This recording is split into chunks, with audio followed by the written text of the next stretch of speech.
this video, I'm going to show you the process of how we make step by step our balloon towers.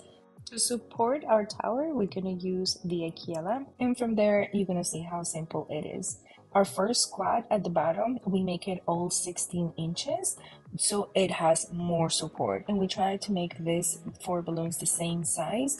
Everything else can be organic and can be of different sizes, but the bottom four balloons of 16 inches must be the exact same size, so it has a lot of support. So we use 3 quads. Sometimes we use 2 quads at the bottom and 2 quads at the top. This one I wanted to make it fuller, so I did 3 quads at the bottom and 3 quads at the top. So you can see how it is. It's just so simple, you guys, that I'm sure you're gonna have a lot of fun with these towers. I'm gonna show you here how we tied the giant balloon. So this is from another video that we did. So we tied, when we make the knot of the giant balloon, we insert a half of a 260 right in the middle. So we make the knot and he's grabbing the 260 right in the middle.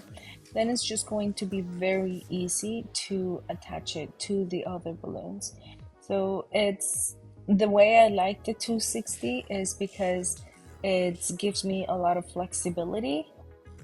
If you know me from before, or if you ever took classes before, you probably remember that I used to twist like tied this giant with a small 11-inch balloon and then twist it to the quad, just like I do with my balloon garlands, which is also a very good method. However, in transportation, if that balloon moved, it was for some reason very hard to put it back into place and the letters weren't straight. So with this, I am able, like with the 260, I am able to put the balloon back into place very easily.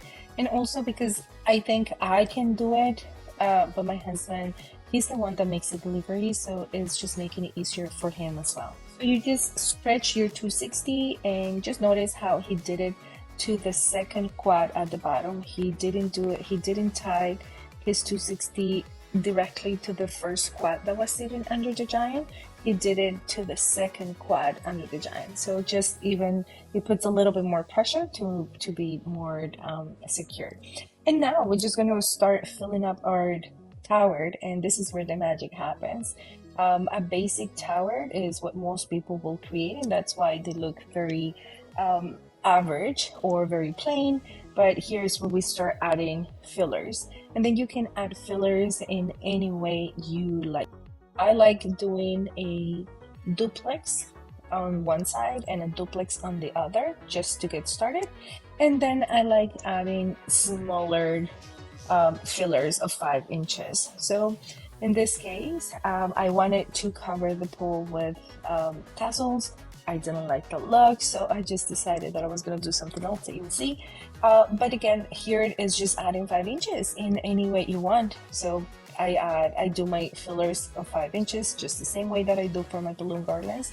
At this point, you could also do starburst. You can do orbs. You can do character balloons.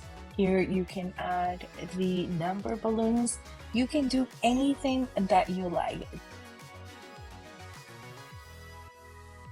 Let me show you how I make my little 5-inch mini garlands. So I just tie the neck. So I do duplex, duplex, duplex, duplex, and sometimes I do 8, sometimes I do 10, I do 12, depending on how long I want my mini garland. But I don't like them super long, but this is just a personal preference.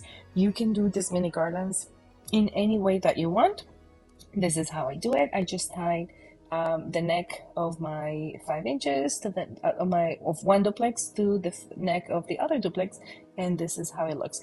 I really like the extra touch of one of these small little trails, either in my garlands or here in the tower. And then I just tied it to half of a 260, and then I just tied it to my garland, and I tied it from both ends. So with one end I start, and then I tie the other end of the little trail. and then you just fix it in any way that you want in your balloon garlands or in your balloon tower. These balloon towers are incredible, versatile. You can do anything you want with them. Mainly it's ideal for people that want a statement piece but they not quite have the budget to pay for a full garland. So this is somewhere in the middle. So we charge about $300 for this tower, sometimes more, 375 when we do like the teddy bear, or if it has some more elements, then we will just be adding to it. Just make sure that you get really good with your numbers. It does not matter what stage in your journey you're in. Just make sure that you get really good with numbers.